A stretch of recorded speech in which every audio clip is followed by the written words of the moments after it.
سرکار دو عالم صلی اللہ علیہ وسلم اپنے ایک بیٹے کو نزا کے عالم میں آخری وقت میں 1.5 سال کی عمر میں گود میں اٹھائے بیٹھے ہیں، اشک بار ہے، وہ جا رہا ہے۔ آپ بھی والد ہیں، بیٹا باپ کی گود میں دم توڑ دی، کیا جذبات ہوتے ہیں، احساسات، غم کی کیا کیفیت ہوتی ہے۔ سرکار دو عالم صلی اللہ علیہ وسلم اپنے ایک بیٹے کو آخری سانسوں میں گود میں اٹھائے بیٹھے ہیں۔ جناب قاسم نے آخری ہچکی لی، آخری سانس لی، اور گود محمد میں اپنی جان پیدا کرنے والے کے سپرد کر دی۔ موت کیسی تلخ حقیقت آنے پہ آئے تو محمد جیسے باپ کی گود میں بھی آ جاتی ہے۔ ادھر جان گئی، ادھر محمد عربی کی آنکھیں بہنے لگیں۔ غم بڑا گہرا ہے، دکھ بڑا گہرا ہے، حزن بڑا گہرا ہے۔ غم اور دکھ کے ان لمحات میں ایک مشرک بدبخت نے بدزبان نے گستاخی کرتے ہوئے محمد پر دل خراش تانا مارا۔ ادھر بیٹے کی لاش گود میں ہے اور ایک بدزبان کہہ رہا تھا محمد کا بیٹا تو کوئی بچتا ہی نہیں ہے، ان کی نسل ختم ہو جائے گی، ان کا نشان مٹ جائے گا۔ سرکار دو عالم صلی اللہ علیہ وسلم کے قلب حساس پر گہرا اثر ہوا۔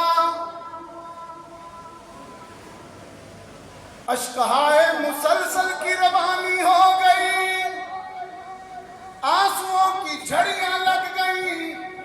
عرش بری پر رب العالمین نے جب اپنے محبوب کو روتا ہوا دیکھا تو کہا جبریل جلدی جا، تسلی کی آیات لے کر قلب محمد پہ پہنچ جا۔ جناب جبریل نازل ہوئے اور روتے ہوئے محمد کو تسلی دیتے ہوئے رب کا ارشاد سنایا، اِنَّا أَعْطَيْنَاكَ الْكَوْثَرَ۔ میرے پیغمبر آنسو نہ بہائیے، غم نہ کیجئے، ہم نے آپ سے بیٹا لے لیا ہے، کوثر دے دیا ہے۔ کوثر کیا ہے؟ مشہور معنی تو یہ کہ وہ حوض کوثر۔ تیرے دشمن نے کہا نسل مٹ جائے گی، نشان مٹ جائے گا، لیکن میں عرش بری پر جلالت کی قسم کھا کر اعلان کرتا ہوں نشان تو اس کا مٹے گا، تیرے تو نام لینے والے اتنے ہوں گے کہ حشر کے دن تو ساقی بن کر سب کو جام پلاتا جائے گا۔ ہم نے تجھے ساقی کوثر دیتا۔ اور کوثر کا ایک مطلب ختم نبوت بھی کیا مفسرین نے۔ اس آیت کو میں اکثر اِنَّا أَعْطَيْنَاكَ الْكَوْثَرَ کو مَا كَانَ محمد کے ساتھ ملا کے پڑھتا ہوں، مفہوم واضح ہوگا۔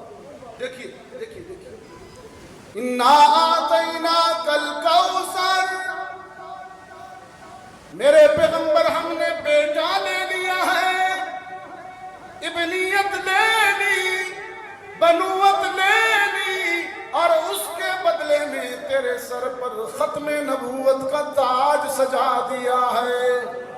ما کان محمد ابا احد من رجالکم ولکن رسول اللہ وخاتم النبیین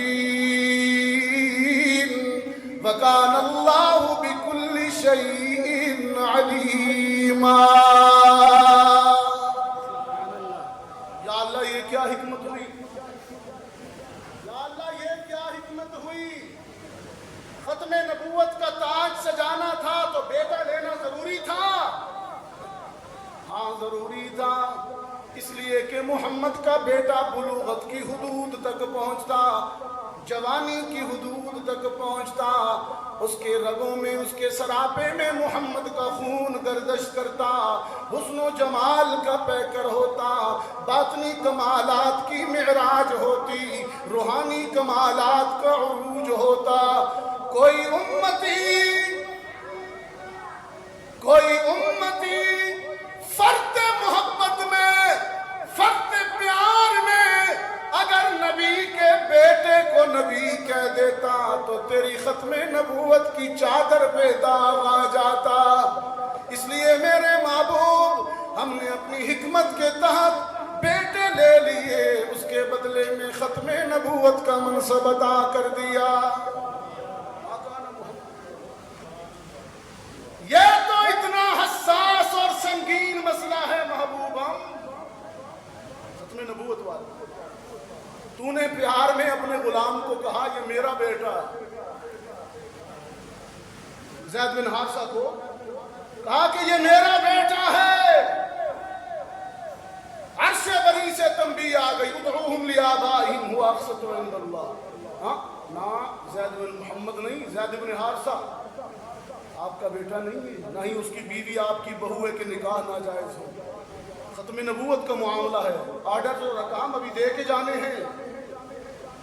معاملے کی نزاکت دیکھیے آپ نے۔ اللہ تعالیٰ میرے ان الفاظ کو قبول فرمائے۔ جی تو چاہتا ہے آپ سے باتیں کرتا رہوں، لیکن بہرحال ختم کہیں نہ کہیں تو کرنا ہے میں نے۔ تو بہت شکر گزار ہوں مولانا قاسم صاحب کا، شاہ صاحب کا، ان حضرات نے مجھے اس قابل سمجھا کہ آج کی ان سعادتوں میں مجھے شریک کیا۔ اللہ تعالیٰ میری اور آپ کی حاضری کو قبول فرمائے۔ وآخر دعوانا الحمد للہ رب العالمین وعلى آل سيدنا ومولانا محمد وبارك وسلم رب اغفر وارحم وانت خير الراحمين لا الہ الا انت سبحانك انی كنت من الظالمین۔ یا اللہ مولانا محمد قاسم صاحب نے اور تہذیب مارکی والے احباب نے، ایڈمنسٹریشن نے اتنی خوبصورت سیرت ختم نبوت کی تقریب ربیع الاول اور ستمبر کے مقدس مہینے میں منعقد کی۔ یا اللہ اس کے بدلے میں ہم اور کچھ نہیں چاہتے، صرف حشر کے دن شفاعت رسول کے طلبگار ہیں، ان کے ہاتھوں جام کوثر کے طلبگار ہیں۔ یا اللہ ہم سب کو رسول اللہ کے ہاتھوں جام کوثر نصیب فرما۔ یا اللہ ہم سب کو آپ کی شفاعت نصیب فرما۔ ختم نبوت کے لیے ہمیں اپنے خون کے آخری قطرے تک، جسم کی آخری روح کی آخری سانس تک کام کرنے کی توفیق عطا فرما۔ یا اللہ جتنے لوگ بیمار ہیں ان کو شفاء کاملہ عاجلہ نصیب فرما۔ ہمارے والدین کی مغفرت فرما۔ ابھی محمد عربی کی ماں کا ذکر ہوا، یا اللہ اس ماں کے طفیل ہماری ماؤں کو بھی صحت کاملہ عاجلہ عطا فرما، اور جن کی مائیں چلی گئی یہ سایہ اٹھ گیا، یا اللہ ان کی کروٹ کروٹ مغفرت فرما۔ ہمارے والدین کی مغفرت فرما۔ کشمیر، فلسطین، سارے مسلمانوں کو غلبہ و عزت عطا فرما۔ آج کے اس پروگرام کو سجانے میں، سنوارنے میں بڑا خوبصورت طریقے سے، باوقار طریقے سے منظم کیا۔ یا اللہ ان سب کو جزائے خیر عطا فرما۔ سبحان ربک رب العزة عما یصفون وسلام علی المرسلین والحمد للہ رب العالمین برحمتہ یا ارحم۔